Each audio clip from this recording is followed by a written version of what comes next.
안녕하십니까? 좋은 아침입니다. 네, 수원 에코모빌리티 페스티벌 10주년을 축하하는 자리에 초대해 주셔서 대단히 감사합니다. 저는 투미트란이고요. 저는 독일본에 본부를 둔 이클레이 이사회 사무국의 지속 가능성을 위한 지방정부 이클레이의 지속 가능한 모빌리티 책임자를 맡고 있습니다. 10주년을 맞이해서 이 모빌리티 및 교통계획의 성평등을 통합하는 매우 중요한 주제에 대해서 발표할 수 있게 되어서 정말 기쁘게 생각합니다. 우선 제가 이클레에 대해서 몇 마디 소개를 해드리겠습니다. 여러분 아마 잘 알고 계실 것 같은데요. 이클레이는 2,500개 이상의 도시와 지역으로 구성된 네트워크입니다. 저희는 전 세계에서 활동하고 있고요. 한국에도 사무소가 있습니다. 그리고 모빌리티 프로그램에는 여객 운송, 액티브 모빌리티, 보행 및 자전거, 대중교통, 대중교통의 전기화, 대중교통의 디지털화 등 포괄적인 포트폴리오 프로젝트를 운영하고 있습니다. 동시에 저희는 도시 화물 및 물류, 특히 라스트마일 물류에 중점을 두고 있습니다. 자, 그러면 교통수단의 성별에 대해서 말씀드릴게요. 왜 이게 중요한지. 일반적으로 도시와 교통이 성중립적이지 않습니다. 그러니까 이것은 남성이 인식하는 것과 여성이 인식하는 것, 여기에 차이가 있다는 의미고요. 또 여성이 필요로 하는 것과 남성이 필요로 하는 것 사이에 서로 차이가 있다는 것을 의미합니다. 전통적인 교통 계획에서는 모든 사람이 동일한 이동성을 필요로 한다고 가정을 합니다. 그래서 도시는 평균 35세 남성의 평균적인 능력에 맞춰 계획이 됩니다. 그러나 실제로 연구에 따르면 여성은 교통수단의 용도와 필요성이 남성과는 완전히 다른 것으로 나타나고 있습니다. 특히 여성은 다른 유형의 여행 패턴을 가지고 있는데요. 여행할 때 그리고 아이를 돌보는 경우에는 들고 다니는 짐이 달라집니다.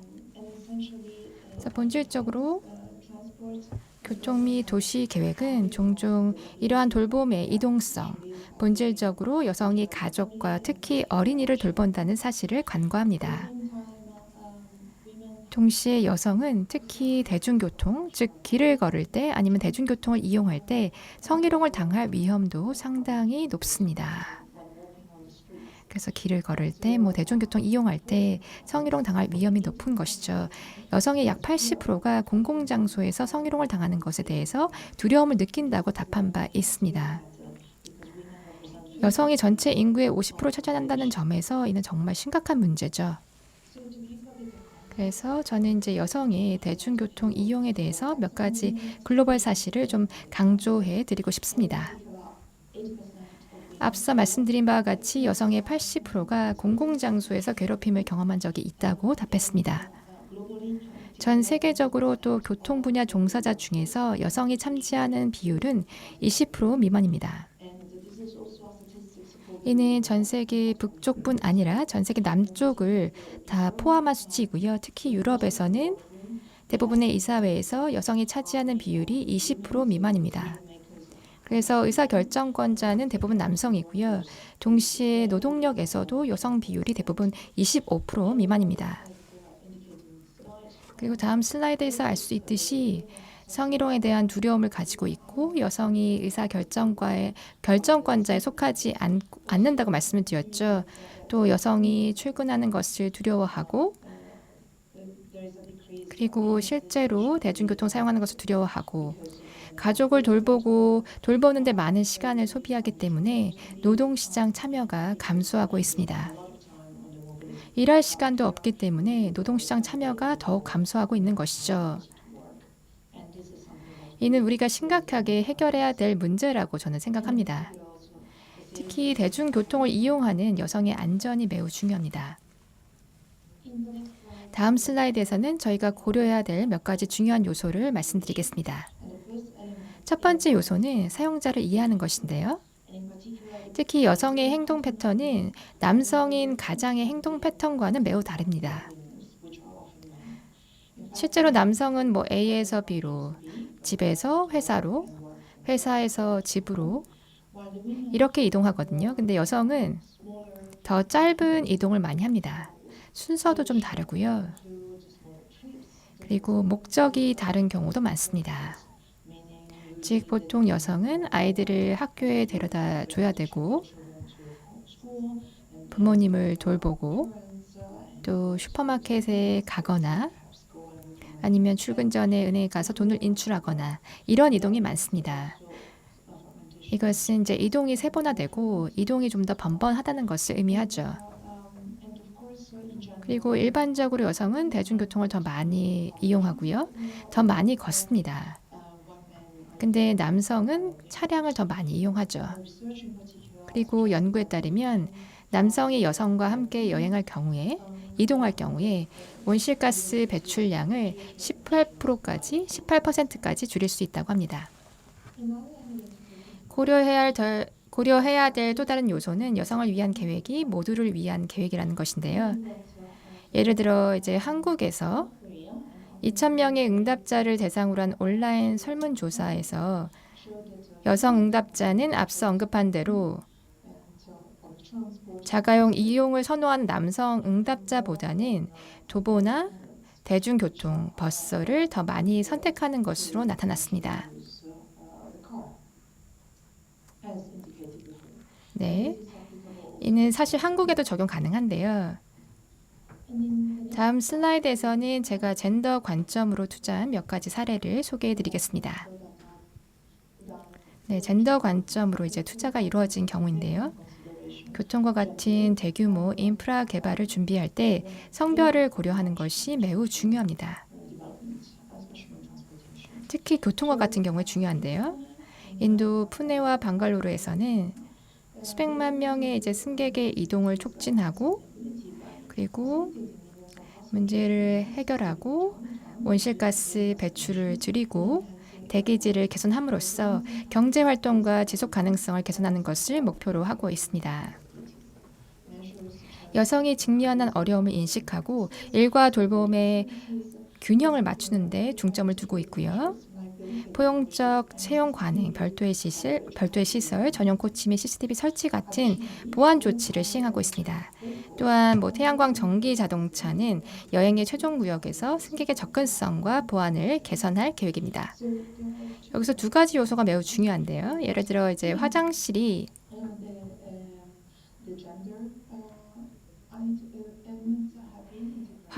이제 남성용인 경우가 많아서 이제 여성이 일하거나 대중교통을 이용할 수 없는 경우가 많았거든요. 그래서 여성을 위한 별도의 시설을 만들어서 젠더 요소를 통합했다는 점과 여성을 위한 별도의 시설이 부족했기 때문에 대중교통을 이용하는 것조차 이제 불가능했다는 점이었습니다. 이러한 작은 항목들이 사실은 새로운 투자를 계획하거나 인프라가 성별에 민감한지를 재평가할 때 저희가 통합해서 고려를 할 수가 있습니다. And of course, integrating CCTV coverage and having dedicated coaches can be also important, and in particular the CCTV coverage, because then it enhances the sense of security of women. 그나라고 말할 수 있습니다.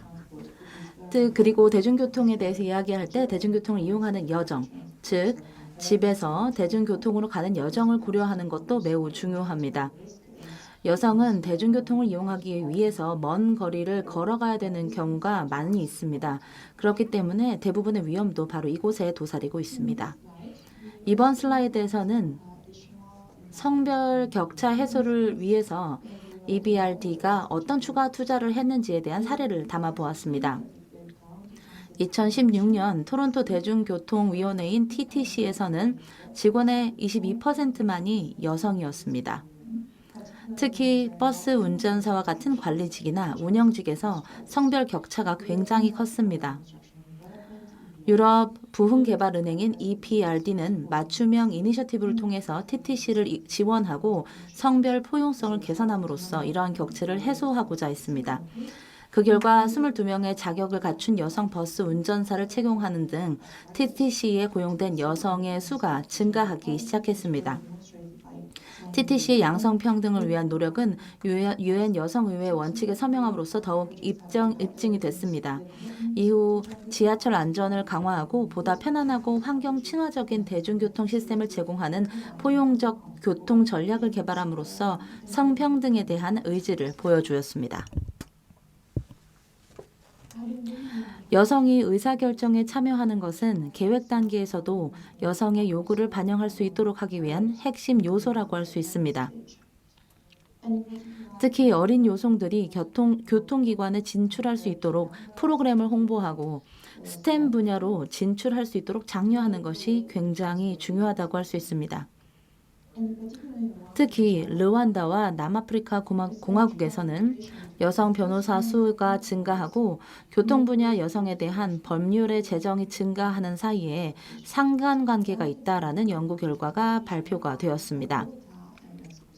교통 분야의 또 다른 예로는 보고타와 멕시코시티를 들 수 있습니다. 예를 들어서 보고타의 라룰리타에서는 여성 운전자가 전기버스인 이버스를 운전할 수 있도록 특별히 교육을 받고 C 카테고리에 해당하는 운전 면허를 취득한 사례가 있었다고 합니다.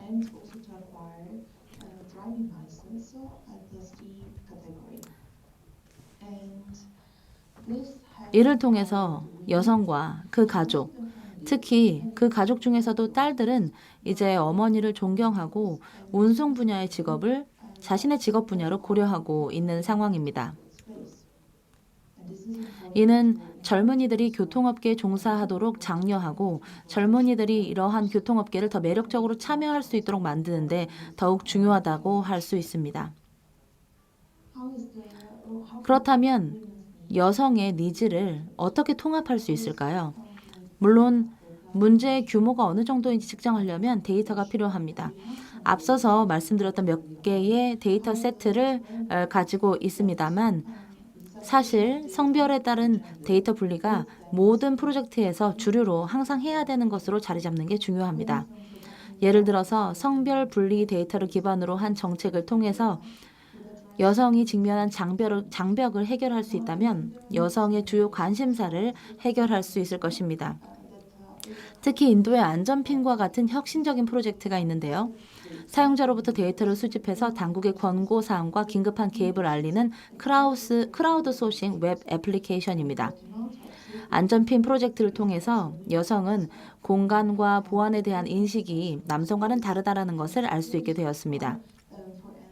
예를 들어서 조명이 있는 것이 여성에게는 굉장히 중요합니다. 그리고 기본적으로 방해가 되지 않는 인프라가 존재하는 것이 중요합니다. 또한 대중교통에서 여성이 고립되거나 혼자 남겨지지 않도록 하는 것도 중요한데 예를 들어서 여성은 혼잡한 공간에 있는 것이 빈 공간에 있는 것만큼 위험하다고 인식하고 빈 공간이 혼잡한 공간보다 더 위험하다고도 느낄 수 있기 때문입니다. 안전핀과 같은 다양한 유형의 인식, 그리고 정성적, 정량적 데이터를 제공해서 교통이나 도시 계획에 대한 공공정책에 성별 간 차이가 있는 이런 수치적인 정보를 제공하는 것이 굉장히 중요합니다. 프로젝트에서 성별에 따른 다양한 요소를 고려하는 것이 그렇다면 왜 중요할까요? 도시 내에서 성별을 주류화하는 게 굉장히 중요하다고 할 수 있습니다. 여기 성주류화에 성공했거나 성공의 길을 걷고 있는 두 도시의 사례를 공유해 드리겠습니다. 오스트리아의 비는 성주류화 문화에 대해서 30년의 경험을 가지고 있습니다. 특히 성평등을 위한 사무소를 설립한 바 있습니다. 성인지 예산 수립을 위한 프로세스를 확립했고 2005년부터는 공원에 성인지 감수성 가이드라인을 적용했고 그 이후에는 공공주택에 대한 성인지 가이드라인도 만들었습니다. 또한 기업 브랜딩에 그리고 지하철 네트워크에도 성인지 감수성 언어와 제목을 도입했습니다. 또한 여성과 남성 모두 취약한 승객의 중요성과 다양한 요구가 있을 수 있음을 인지해야 한다는 것을 강조해서 설명했습니다. 또한 공공장소에서 성주류화 노력의 일환으로 가로등을 개선했습니다.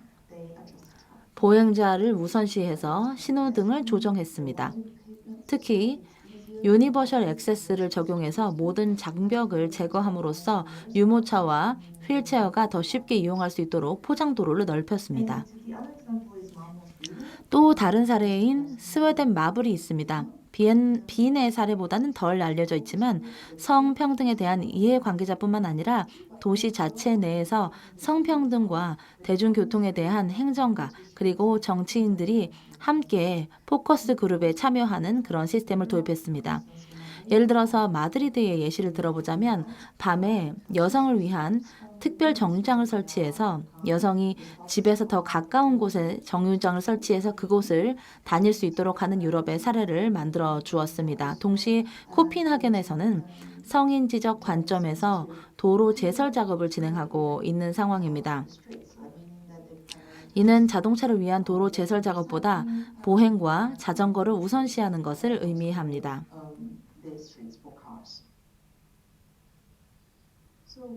그렇다면 앞으로 우리는 무엇을 할 수 있을까요?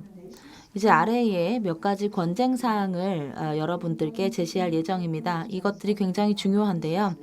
도시계획을 담당하는 설계기관에 성인지적인 계획 프로세스를 통합하는 것이 중요하다라는 것을 알려줘야 합니다.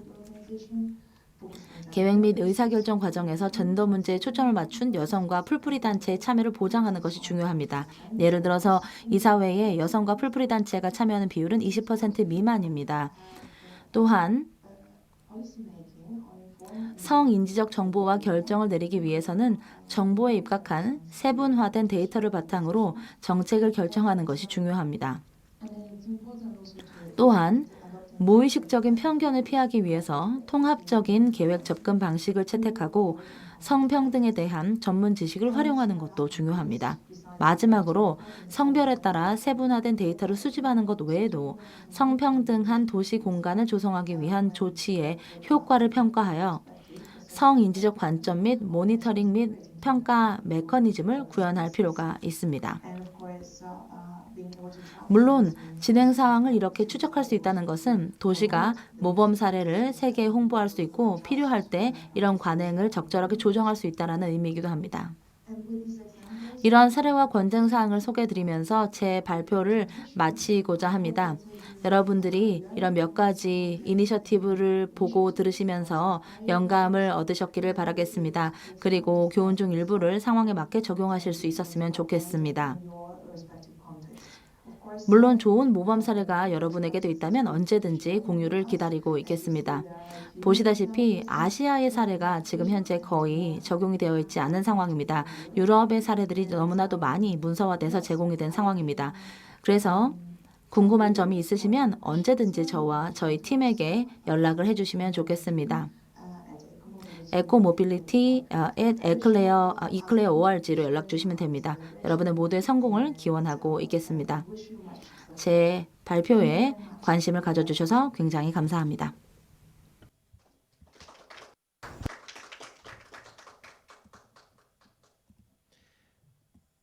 네, 방금까지 젠더와 지속가능한 교통의 발표를 투미트란 이클레이 세계본부 지속가능한 교통 팀장님이 해주셨고, 이게 젠더라는 부분이 교통에서는 되게 생소한데요.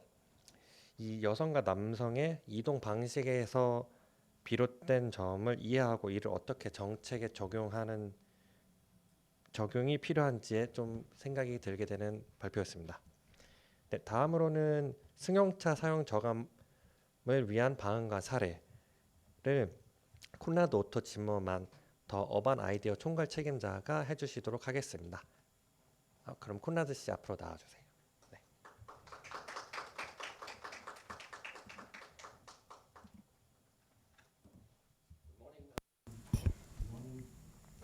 It's not.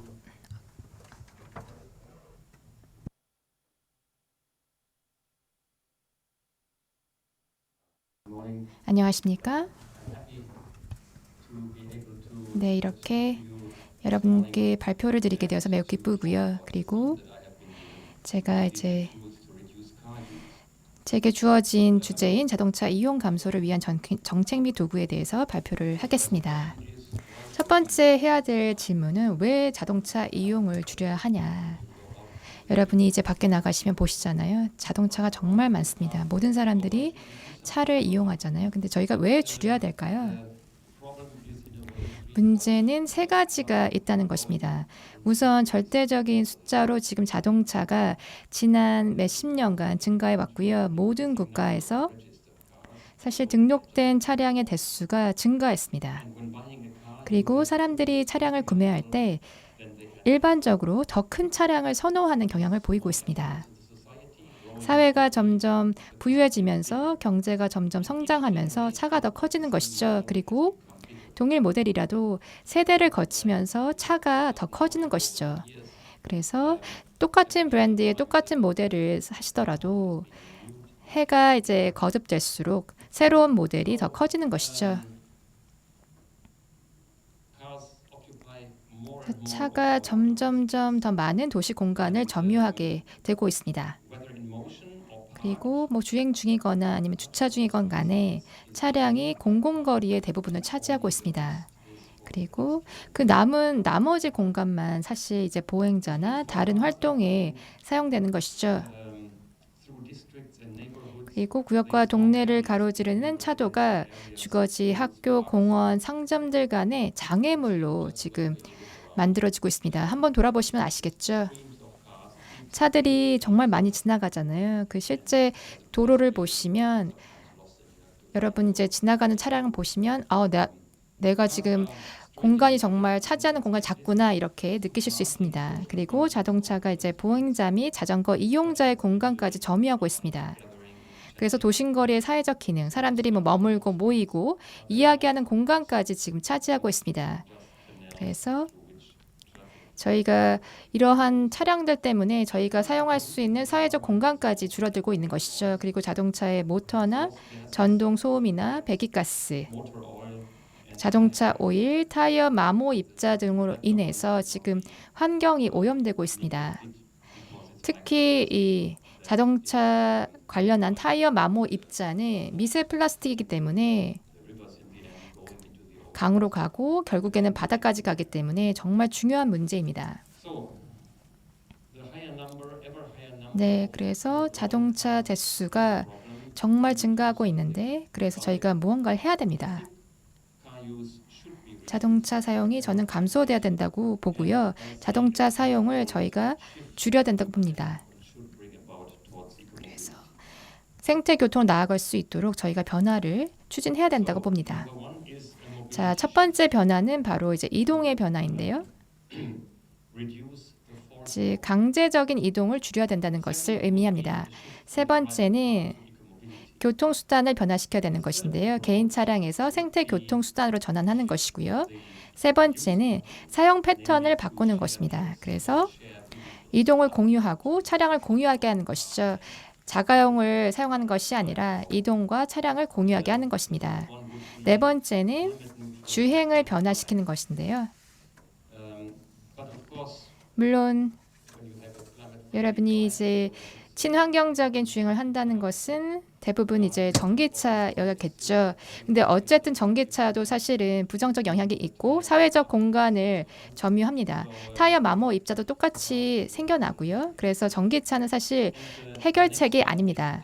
자, 다섯 번째는 이제 크기를 바꾸는 것입니다. 그래서 좀 더 작은 차량을 선택하는 것입니다. 제가 그래서 이 각각의 변화를 좀 더 자세하게 소개해 드리겠습니다. 첫 번째 저희가 추구해야 될 변화인데요. 바로 강제적인 이동을 줄이는 것입니다. 강제적인 이동이라는 것은 사람들이 선택의 경우가 없는 것이에요. 그래서 예를 들어서 회사가 아주 멀리 있는 경우에 대학에서 또 아주 멀리 사는 경우에 그래서 학교까지 가는데 너무 멀거나 아니면 가족들이 서로 멀리 떨어져 있어서 친척들을 방문할 때도 많이 주행을 해야 되는 경우 이런 것을 의미합니다. 자, 그러면 각 시리들은 각 도시들은 이제 바꿀 수가 있는데요. 프랑스에서 파리가 특히 선두주자입니다. 그래서 도시를 15분 생활권을 만들기 위한 계획을 수립했는데요.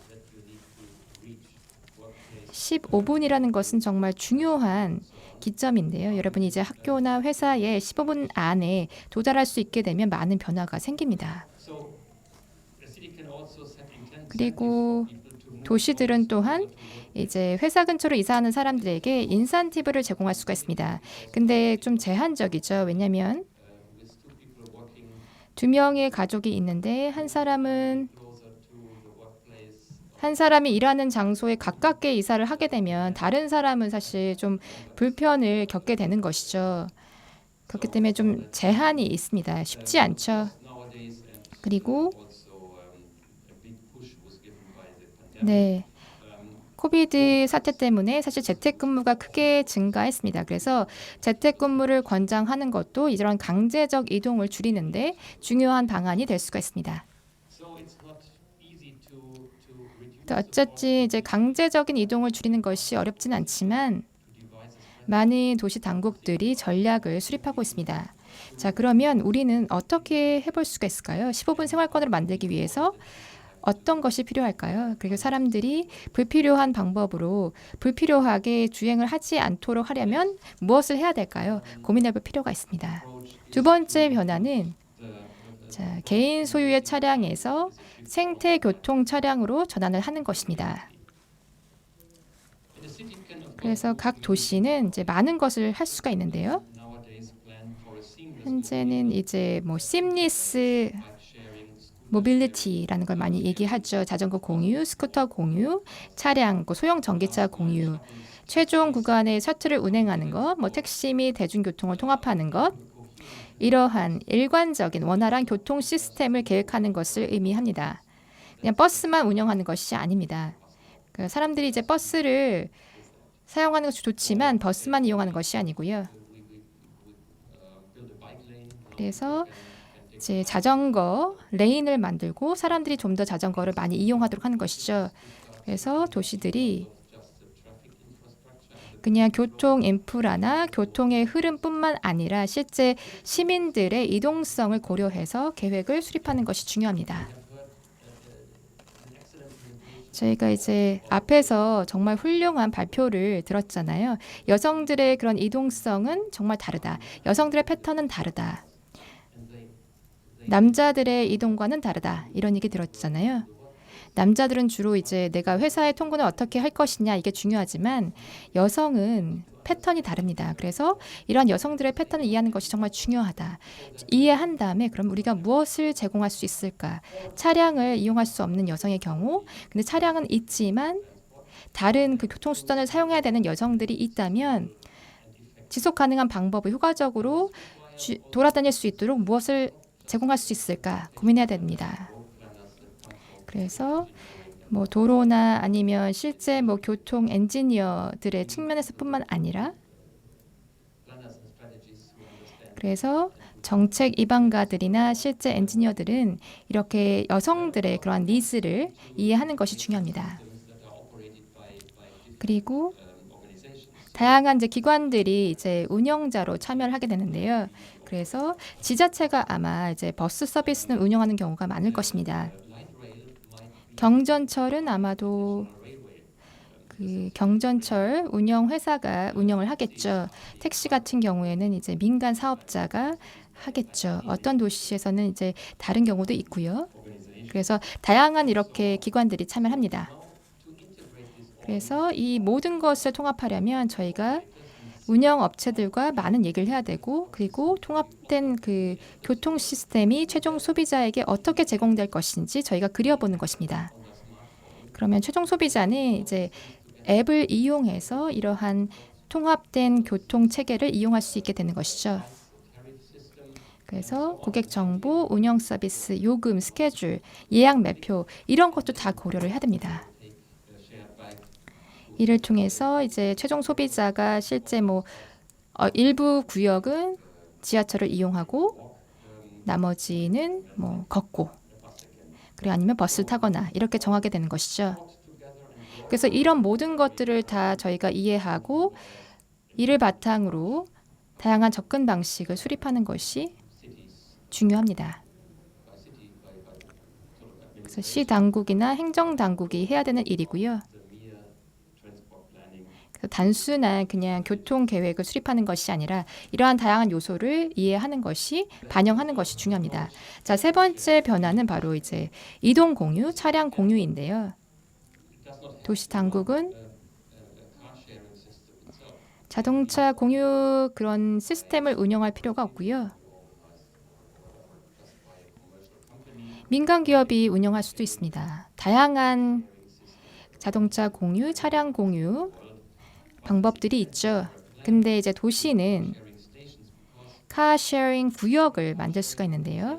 모든 이제 자동차 공유, 차량 공유 회사는 사실 차량을 배치할 그런 장소가 필요합니다. 사람들이 여기 가서 차량을 이용할 수 있도록 하는 장소가 필요한 것이죠. 도시가 이제 도시 공간을 관리하잖아요. 그래서 도시 당국은 이런 차량 공유 스테이션을 위한 계획을 수립해야 됩니다. 그래서 모든 사람이 이런 차량 공유를 쉽게 할 수 있도록, 그래서 집이나 직장에서 250m 내로 이 구역에 도착할 수 있도록 계획을 수립하는 것이 필요합니다. 사람들이 이제 차를 길거리에서 그냥 이용하는 것이 아니라 이렇게 차량 공유 스테이션에서 사용할 수 있도록, 그래서 쉽게 주행을 할 수 있도록, 다시 그리고 반납할 수 있도록 이렇게 계획을 수립하는 것이 중요하고요. 그리고 또한 시 당국은 차량 공유 스테이션을 위한 주차장을 확보하고 제공해야 됩니다. 또한 이러한 주차장 사용을 위해서 라이센스를 입찰을 해야 되겠죠. 또한 도시 당국은 자가용을 이제 사용하지 않는 사람들, 포기한 사람들에게는 혜택을 제공해야 됩니다. 왜 도시가 이렇게 해야 될까요? 네, 경제적 이유가 있기 때문입니다. 도시 공간을, 도로 공간을 사실 그 자동차의 주차를 위해 제공하는 것은 정말 비용이 많이 들죠. 그리고 도로를 건립하는 것도 돈이 많이 듭니다. 그래서 사람들이 그냥 차를 가지고 있더라도 95% 정도는 사실 차를 사용하지 않는 경우가 많습니다. 그냥 집에 놔두는 경우가 많아요. 그래서 공공도로 공간을 95% 정도 사람들이 그냥 차를 주차하게 하는 그런 공간으로 놔두게 하는 것보다는 실제 차량 공유를 더 권장하는 것이 훨씬 더 경제적이기 때문입니다. 자, 네 번째 저희가 추구할 수 있는 변화 소개해 드릴게요. 이 문제는 사실 이제 주로 저희가 간과하는 것인데요. 어떤 차를 우리가 사용해야 되는지. 여러분, 차는 있어야 되잖아요. 작은 차야 될까요? 큰 차야 될까요? 차가 점점 더 커지고 있습니다. 네. 이제 여기 오면서 보니까 차가 실제 거의 그 운전사보다 160배 정도 크더라고요. 네, 운전사는 작은데 차는 정말 크더라고요.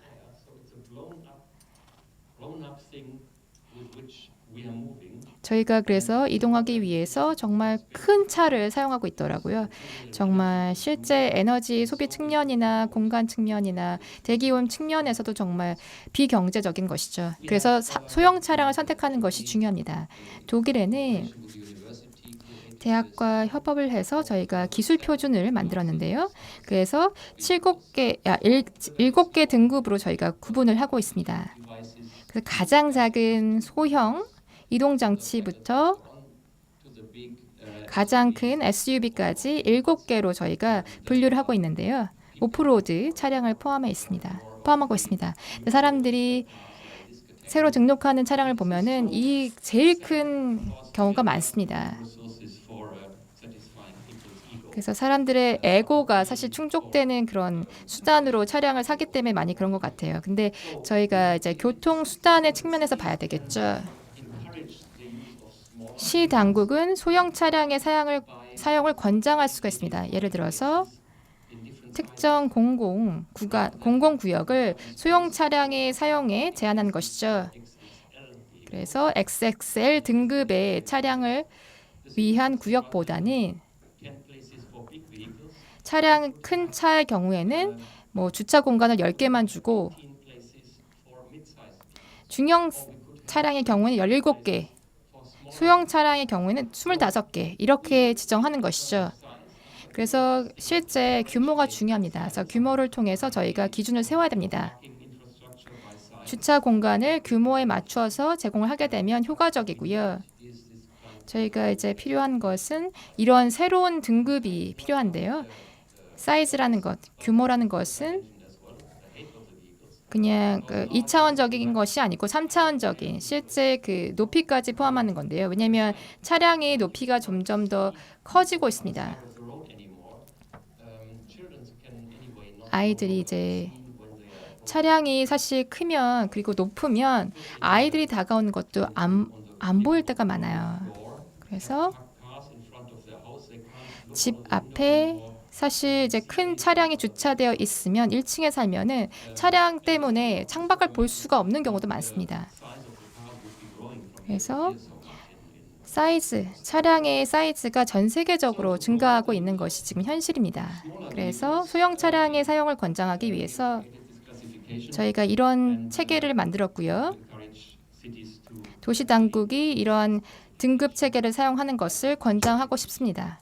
그래서 이를 통해서 인프라의 사용을 다르게 할 수 있도록 도와드리고 싶습니다. 도시 당국은 이제 가장 중요한 핵심 요소가 있는데 첫 번째 그게 바로 도심 공간인데요. 도시 당국이 이제 공용 공간의 관리 주체입니다. 시 소유 재산이기도 하고요. 또 공용 도로 및 공간도 시 당국이 이제 관리 주체입니다. 그리고 시 당국은 또 민간의 토지 사용에 영향을 미칠 수가 있는데요. 토지 사용 계획이나 개발 계획, 건축물 규제 및 허가를 통해서 민간의 토지 사용에도 영향을 미칠 수가 있습니다. 그래서 이 시 당국이 차량에 굴복하기보다는 보행자나 자전거 이용자, 다른 사람들, 그러니까 도로 위에 취약자를 위한 관리인 역할을 해야 된다고 저는 보고 있습니다. 그리고 어린이와 노약자 및 장애인의 안전을 보호해야 되고요. 단순히 35세 남성, 아까 프레젠테이션 봤던 35세 남성의 그런 이동 패턴을 대변해서는 안 된다고 봅니다. 그리고 시 당국은 차량의 공간 점유를 제한해야 된다고 봅니다. 아까 제가 보여드렸던 그 분류 체계가 여기서 도움이 될 거라 보고요. 네. 자, 그러면 도시 당국이 자동차로부터 공간을 어떻게 되찾아올 수 있을까요? 첫 번째는 지정 주차 공간을 다르게 해야 된다는 것입니다. 아까 말씀드렸듯이 이제 큰 차에게는 주차 공간을 적게 배정하고 작은 차에게는 더 많은 주차 공간을 배정하는 것이죠. 네, 소형차가 사실은 차지하는 공간 자체도 작잖아요. 네, 여기 보시면 이제 XXL 등급의 차량이 차지하는 주차 공간하고 더 작은 차량이 차지하는 주차 공간이 비교되어 있는데요. 그래서 이렇게 되면 더 많은 사람들이 주차 공간을 활용할 수 있게 됩니다. 네, 그래서 도심 공간의 효율성이 높아지는 것이죠. 한 가지 사례를 소개해 드리겠습니다. 네, 독일의 프라이부르크 사례인데요. 제가 살고 있는 도시입니다. 프라이부르크는 2022년에 주거용 도로 주차 공간에 대해서 신규 요금제를 도입했습니다. 차량 길이에 따라서 이 요금제를 차등을 두었는데요. 전체 그 부피가 아니라 그냥 바로 차량의 그 길이에 따라서만 차등을 둔 것인데요. 그래서 거주자가 이제 연간 30유로에서 연간 360유로를 내게 된 것입니다. 연간 360유로를 내게 된 것이죠. 왜냐하면 이게 실제 그 사용하는 공간에 대한 비용이기 때문이었고요. 그리고 길이가 4.70m 이상이면 480유로를 내야 되고요. 4.21m 미만인 경우에는 240유로, 360보다 조금 더 저렴해집니다. 근데 시의회 의원이 제소를 했는데요. 그래서 연방 행정법원에 제소를 했습니다. 왜냐하면 이제 차량에 관계된, 그러니까 차량 되게 차량 중심의 국가라서 차량이 되게 민감하기 때문에 이런 연방행정법원에 이제 제소가 되었는데요. 근데 이 연방행정법원은 시 당국이 적용한 이 세금의 금액에 대해서는 이의를 제기하지 않았습니다. 이 정도는 적절한 금액이다. 실제 그 비용을 보면은 적절한 금액이라고 얘기를 했고요. 그 도시 공간의 가치를 봐도 적절한 금액이라고 얘기를 했습니다. 근데 실제 그 차등 규모에 대해서 좀 이의를 제기했어요. 극단적인 경우에는 한 50cm가 조금 더 큰 경우에도 50cm가 조금 더 긴데도 제가 이제 2배를 더 내야 되는 것이었어요. 그래서 이 그 요금 부과 체계를 조금 더 세분화된다. 이렇게 그냥 단순하게 50m를 기준으로 해서 금액을 다르게 적용하는 것이 아니라 좀 더 세분화된다. 이렇게 판정을 했습니다. 그래서 물론 이제 항소를 했지만 시 당국이 이제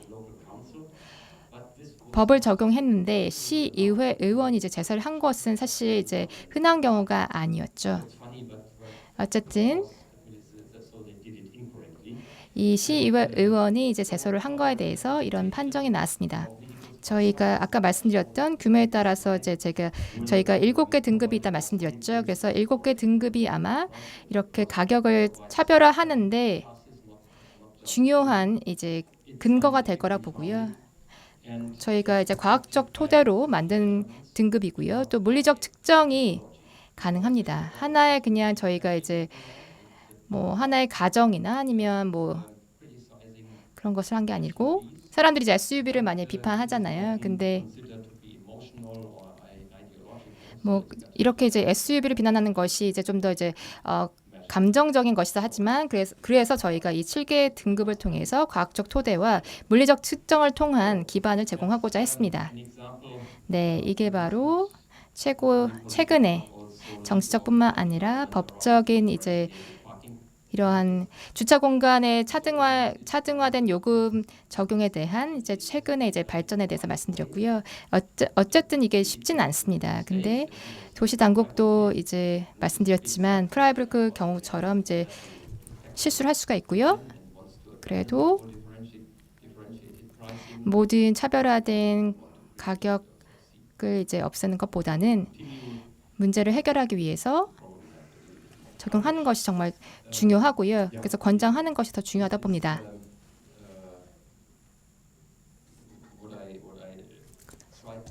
네, 그래서 제가 여러분에게 5가지 변화를 소개해드렸고요. 그래서 에코모빌리티, 생태교통으로 나아갈 수 있는 변화에 대해서 말씀을 드렸던 거고요. 특히 5가지 중에 4가지가 중요합니다. 여러분이 이제 전기차나 하이브리드 차량을 한다면 여전히 이제 차량을 사용하는 것이잖아요. 그리고 여전히 이제 미세먼지가 발생을 하고 타이어 마모 입자에서 오염이 발생합니다. 그래서 전기 차량을 이용한다고 해서 문제를 해결할 수가 있는 게 아니고요. 특히 독일 사람들은 차에 정말 집착합니다. 그래서 모든 사람들이 전기차를 사용하면 세계가 나아질 것이다 믿고 있지만 그렇지 않습니다. 저희가 이 5가지 변화를 다 도입해야 됩니다. 감사합니다.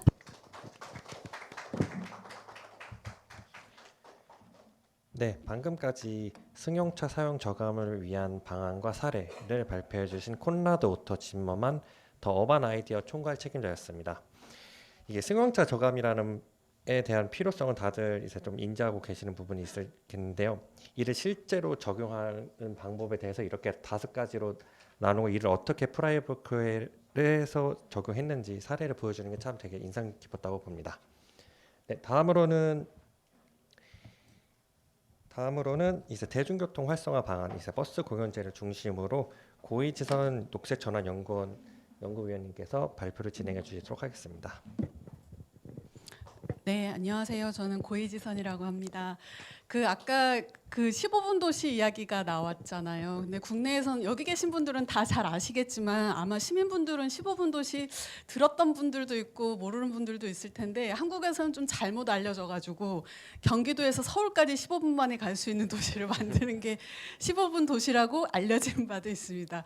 저도 수원은 아니고 경기도 다른 지역에 이제 거주하고 있는데 그 지역만 보더라도 사실 이제 어떻게 서울까지의 교통망을 확충할 것인가가 사람들의 대부분 정책의 중심이고 그러다 보니까 사실 많은 사람들이 서울로 출근하고 나서 그 도심으로 외곽에서 도심으로 진입하기 위한 뭐 쇼핑을 하거나 아이를 돌보거나 이러기 위해서 여성들이 이용하는 이 대중교통 구간에 대해서는 굉장히 관심이 적었던 것 같아요. 그래서 저희가 녹색전환연구소에서는 작년 1년 동안 녹색 일자리라는 분야들을 연구를 하면서 지역에서 어떻게 이제 지역 전환을 이룰 수 있을 것인가에 대한 고민을 하다 보니까 우리가 지하철, 자전거에 대한 관심들은 사실 좀 있었는데 버스에 대해서는 너무 관심이 없었던 거 아닐까라는 생각을 가지고 이 버스 문제를 좀 들여다보기 시작했습니다. 뭐 승용차 독일 만만치 않게 한국도 승용차 중심의 사회인데요. 특히 코로나 때문에 그 상황이 더 심각해졌습니다. 전국적으로 또 그렇고 모든 지역에서 그리고 제가 순천시를 넣었던 거는 사실 수원시 자료는 아니긴 하지만 거의 그러니까 수도권을 제외한 다른 지역의 기초 단위에서는 훨씬 더 승용차 중심의 이 이동 패턴이 더 심화됐다는 것을 보여드리기 위한 거였어요. 이게 10년 전과 지금을 비교한 것인데 과거에만 해도 1인당 0.4대 정도였었는데 이제는 모든 지역에서 2명 중에 1명은 그리고 전라남도 같은 경우는 1인당 0.7대니까요. 훨씬 더 많은 사람들이 자동차를 이제 소유하고 있는 구조로 가고 있습니다. 왼쪽 이게 두 가지 그림 중에서 왼쪽 자료를 보시면 이게 국내 자료에서 한번 계산을 해본 거예요. 그래서 승용차를 가진 사람들한테 많은 세금의 혜택이 주어지죠. 근데 대중교통을 이용하는 사람들한테는 과연 그러고 있을까? 이런 것들을 한번 계산을 해본 건데 승용차를 이용하는 사람들은 혼잡 비용을 사실 유발을 하고 있죠. 그리고 대기오염 비용도 있고 사고 비용도 있는데 실제로 내는 세금과 비교를 해보니까 매일 한 10,000원 정도의 혜택을 보고 있는 것이나 마찬가지입니다.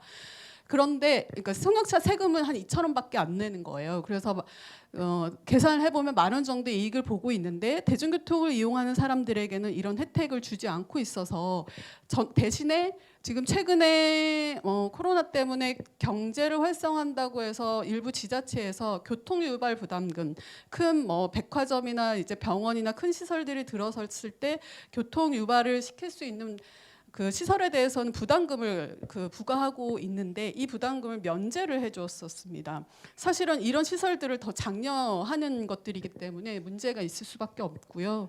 중앙정부 같은 경우는 지금도 유류세 인하 정책을 계속 지속을 하고 있죠.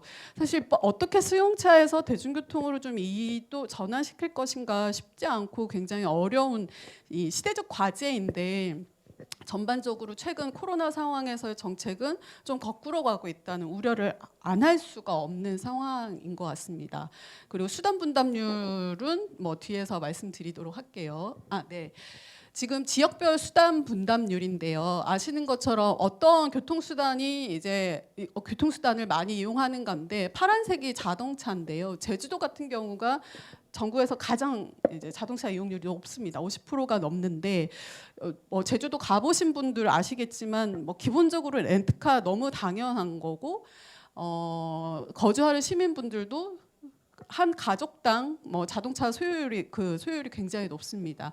그리고 경기도 같은 경우는 지하철이 있기 때문에 수도권 같은 경우는 대중교통이 굉장히 그래도 편리하다고 알려져 있긴 하지만 버스만을 한번 보면 굉장히 이제 낮거든요. 그래서 지금 한 15% 정도밖에 되지 않습니다. 그래서 자동차와 버스를 서로 연계해서 잘 이용할 수 있는 이 통합 체계가 구축이 돼야 되는데 굉장히 자동차와 지하철과 철도 중심의 교통 체계가 만들어져 있다는 것을 알 수 있고요. 그리고 지금 오른쪽에 있는 온실가스 배출량을 보면 광역도와 서울을 비교해 본 거예요. 이 광역도에서는 사실 경기도는 이제 빠져 있는데 경기도가 수도권 지역이라서 다른 광역도랑은 조금 상황이 다르기 때문에 그렇긴 합니다만. 지역별 교통 분야 1인당 온실가스 배출량을 비교해 보면 서울은 0.87톤인데 다른 광역도는 2.14톤입니다. 그 다른 지역의 뭐 충청남도나 전라남도에 거주하는 시민들 같은 경우는 내가 의도하지 않았지만 나도 모르게 대중교통 인프라가 너무 구축되어 있지 않기 때문에 온실가스 배출을 훨씬 더 많이 하고 있는 상황인 거죠. 버스 한 대당 인구를 전라남도 지역으로 한번 비교를 해봤습니다. 그럼 이거는 통상적으로 어떤 딱 기준이 있는 건 아니지만 버스 한 대당 인구가 너무 적거나 너무 많을 경우에는 버스 혼잡도가 많거나 이용률이 줄어들겠다는 생각을 하게 되잖아요.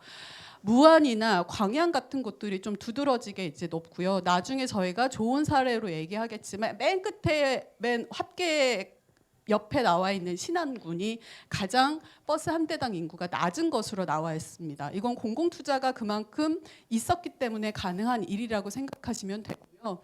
뒤에 전기차 얘기도 전기버스 얘기도 드릴 텐데 사실 이 승용차의 전기차로의 전환은 많은 문제를 가지고 있긴 하겠지만 어쨌든 대중교통은 버스로 전환을 해야 합니다. 그런데 전남 지역만 봤을 때 군 단위에서 전남뿐만이 아니라 전국적으로 군 단위에서 전기버스가 가장 많이 도입된 곳이 또 신안군이기도 합니다. 서울과 경기 그리고 뭐 대전 대부분의 이제 광역시 그 수도권과 특별시 광역시에서는 지금 버스의 준공영제가 이루어지고 있죠. 네, 국내에 계신 분들은 다 아시겠지만 이게 사실 굉장히 이제 해외랑 비교하기가 어려운 좀 독특한 사례인 것 같아요. 아까 말씀 주실 때 운영기관들은 되게 다양하고 버스는 지자체에서 많이 운영을 할 거다 이런 얘기를 해주셨는데 한국은 대부분 사실 그렇지 않죠. 이 버스의 노선이라는 게 사유재산으로 인식되어 있고 버스 회사들의 재산이기 때문에 노선을 결정하거나 조정을 하는데 많은 어려움을 겪고 있습니다. 그 도심이 경기도 같은 경우는 그런 경우가 많을 텐데 도심이 확장이 되는데 도심 확장에 맞춰서 노선이 변경이 되지 않고 있어요. 그래서 지금 준공영제라고 하면 사실은 노선권은 여전히 회사에서 가지고 있고 그런데 회사와 이제 지자체에서 가지고 있다고는 하지만 실질적으로 운영을 제대로 하고 있지는 못한 상황인데요. 좀 애매한 공영제 라고 보여지지만 이름은 그렇지만 사실은 애매한 민영제라고 생각하시면 될 것 같습니다. 광주광역시가 지난 한 15년 정도 준공영제를 했는데 파란색이 운송 수익금이에요. 2020년부터 보면 승객이 코로나 기간으로 줄었기 때문에 운송 수입은 훨씬 줄었죠. 그런데 재정지원금이라고 해서 빨간색 그래프를 보시면 광주시에서 재정을 다 보전을 해주고 있습니다. 지금 광주광역시뿐만이 아니라 경기도, 서울시 모든 지역에서 다 이런 방식으로 재정 적자가 보전이 되고 있거든요. 그런데 과연 대중교통 서비스는 이제 올라가고 있는 것인가? 이렇게 시민들의 세금이 사용되고 있는데 공공성은 얼마나 획득하고 있는 것인가? 이런 질문들을 하게 되는데 광주광역시 같은 경우도 서비스 만족도 점점 떨어지거든요. 전라남도 말씀드리면 경기도가 아니라 이제 다른 광역도를 말씀드리는 거는 사실 이렇게 인프라의 균형적인 측면에서 다른 광역도가 너무 심각하게 열악하기 때문에 좀 그런 상황을 말씀드리는데 경기도 전체 지역에서 13개의 시군은 한 개 운송업체가 사실상 버스를 독점하고 있습니다. 뒤에 보시겠지만 목포시 사례 같은 경우만 보면 50년 동안 한 개 버스 회사가 독점을 하다가 최근에 굉장히 큰 문제가 생겼거든요. 그래서 한 개 업체가 운영할 수도 있겠죠. 그 도시의 규모나 이런 것들을 봤을 때 그런 것들이 결정돼야 될 텐데 사실 그러다 보니까 이게 독점 구조가 진행이 되면서 노선 개편도 되지 않고 서비스가 올라가지 않아도 재정 지원, 목포시에서 재정 지원이 되기 때문에 안일한 운영, 방만 경영이라고 하는데 방만 경영을 하게 되는 상황들이 반복되고 있습니다. 이게 이제 그런 것들을 보여주는데요. 실제 시내버스와 농어촌 버스 같은 경우를 보면 자산보다 부채가 훨씬 더 많은 업체들이 많이 드러나고 있다고 합니다. 네. 저희가 녹색 일자리 이게 그 교통이 확대가 되면 청년들이나 여성들이 일자리를 많이 갖게 되는 사례, 아까 첫 발표 자료에서도 얘기해 주셨지만 그런 사례들이 늘어난다고 하고 있어요. 그런데 과연 그럼 또 대중교통에서 일하는 그 일자리는 녹색 일자리인가? 과연 기후위기 시대에 우리가 장려할 만한 일자리인가? 그래야 한다고 생각을 하는데 과연 그러한가를 한번 들여다보니까 전국 지역에서도 그렇고 지금 공영제가 들어서지 않은 민영제가 대부분인 지역에서는 이 종사자들의 근무 형태도 너무 불안정하다고 나타나고 있습니다. 특히 일일 이교대제는 많이 들어보셨을 텐데 이게 일일 이교대제가 안착이 되지 않으면 사람들이 너무 과로를 하루에 근무한 시간이 늘어나기 때문에 과로를 해서 안전운전에 문제가 생긴다는 얘기 때문에 정부에서도 지금 일일 이교대제를 확대하려고 하는 방침들을 세우고 있는데 전국 대비 다른 전남 지역의 농어촌 버스나 시내버스 한번 보세요. 전남 지역의 일일 이교대제 하나도 도입되지 않았거든요. 그리고 네. 지금 농어촌 버스도 마찬가지입니다. 격일제가 대부분이거나 농어촌 버스는 사실 격일제도 그마저도 지켜지지 않고 있어서 사실 거의 사업주가 오늘은 일을 하면 좋겠고 아니면 좋겠고 이렇게 굉장히 유동적이고 탄력적으로 이 일을 시키고 있다고 합니다. 이런 것들이 종사자들의 근무 형태에서도 굉장히 문제점으로 나타나고 이게 사실은 시민들 서비스 만족도나 안전 운행에 영향을 미치게 되겠죠. 목포 사례를 말씀을 드릴게요. 이게 왼쪽에 이 시민들도 몰랐다 하루 만에 사라진 목포 버스라고 해서 택시를 잡고 있는 시민의 모습이 나와 있죠.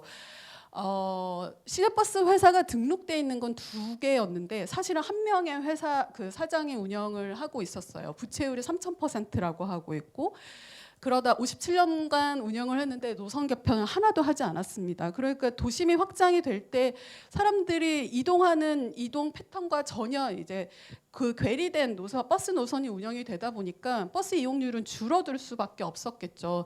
그러다가 또 임금 체불 문제도 있었고 그 연료비를 체불했다고 해서 운행 중단 선언을 했다가 지금 올해 7월에 사실은 경영 포기를 했고 지금 3개월간 목포시가 운영을 직접 하고 있습니다.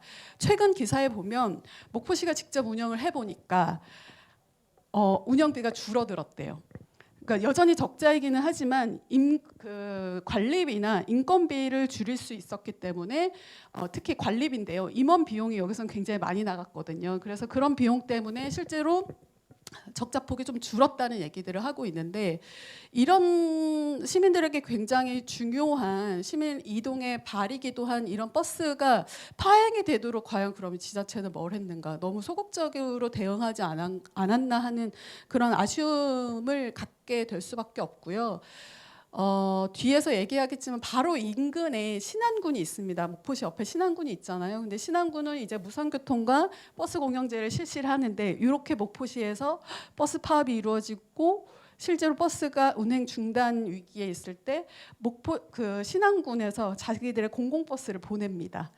그래서 그때 굉장히 빛을 발했어요. 사실 신안군에서도 목포역이 기차역이 크기 때문에 거기까지 신안군민들이 이동이 편하게 하기 위해서 공공버스를 보내고 싶었는데 목포시 이 버스 운행 회사가 반대를 해서 못했었거든요. 그러다가 운행 위기에 그 효과를 제대로 발휘를 하게 됩니다.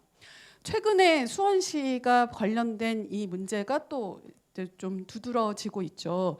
그동안은 저렇게 파업하거나 운행 중단이 될까봐 하는 문제들이 좀 있었는데 최근엔 어떻게 되냐 하면 현재 한국의 버스 운영 구조 자체가 적자가 나더라도 코로나 때 이용객들이 많이 줄어서 적자폭이 커졌지만 재정 보전을 계속 해주고 있는 시스템이잖아요. 근데 이게 정확한 투명성이 없기 때문에 문제라는 얘기를 많이 했는데 사모펀드라고 해서 실제로 이 투자자들이 그냥 버스 회사들을 이게 수익이 된다고 생각하니까 버스 회사들을 사들인 거고 수원에 2곳도 지금 해당이 된다고 나와 있습니다. 그러면 사들였으니까 이 회사들은 이걸 가지고서 또 배당을 하는 거예요.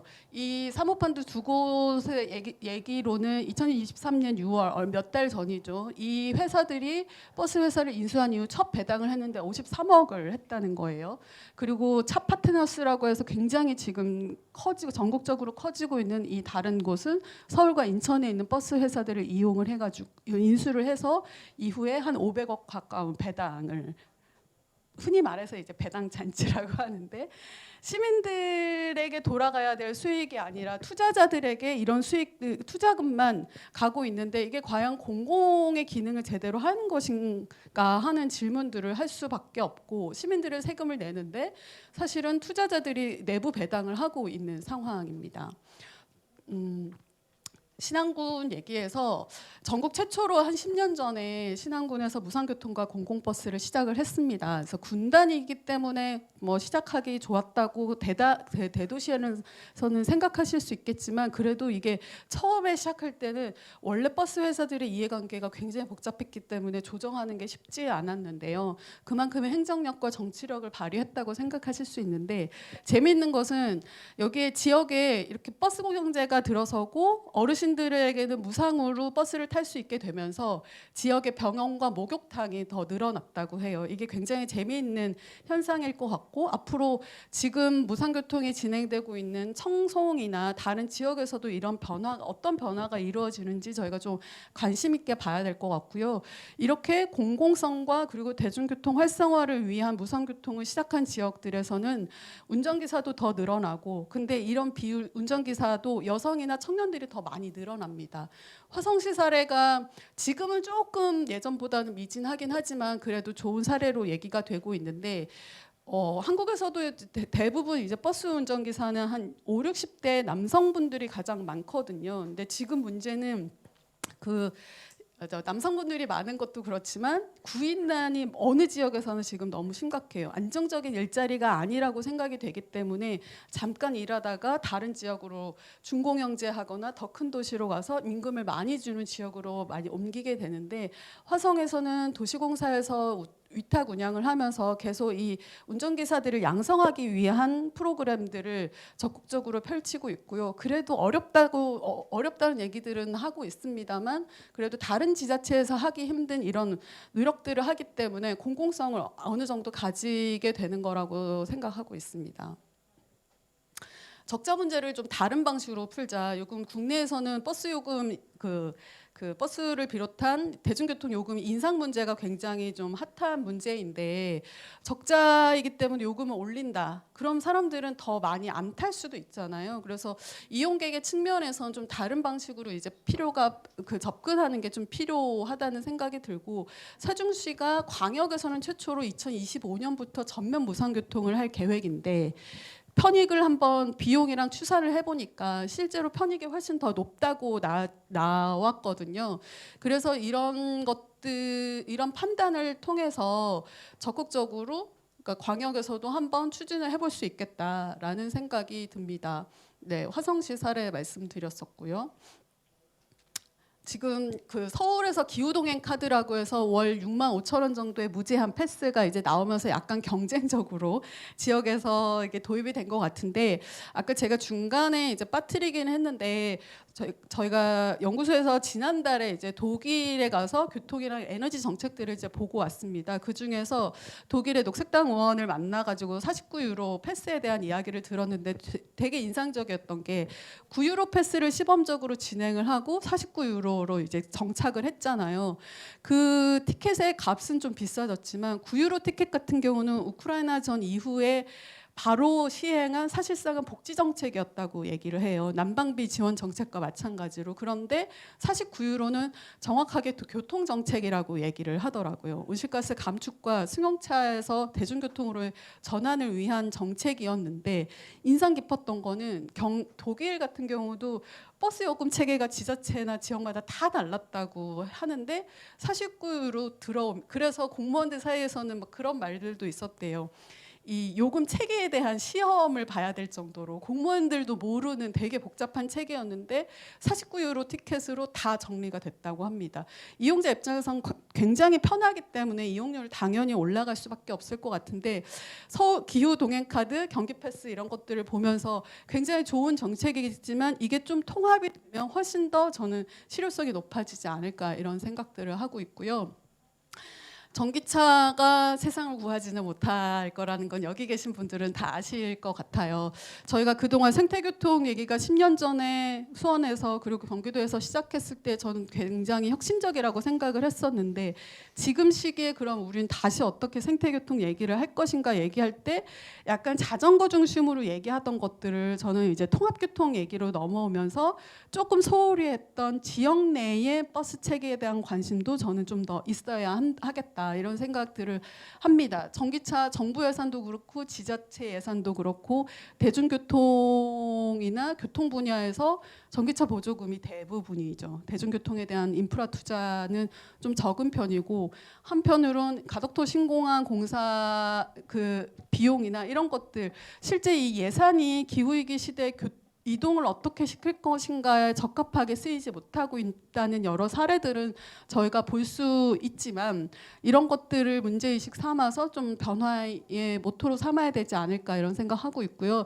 지금 친환경 버스 비율을 저희가 지역별로 다 정보공개 청구해가지고 해서 봤더니 평균이 한 11.5% 정도입니다. 경기랑 서울은 좀 높은 편이에요. 그래도 하지만 이제 2030년, 2050년까지 이제 넷제로를 바라보면서 가는 과정에서 친환경 버스 도입 비율이 너무 낮다는 생각들을 하고 있고 개인의 승용차보다 이왕 보조금을 줄 거라면 저는 전기버스 위주로 보조금을 주는 게 낫지 않을까 이렇게 생각하고 있습니다. 네, 감사합니다.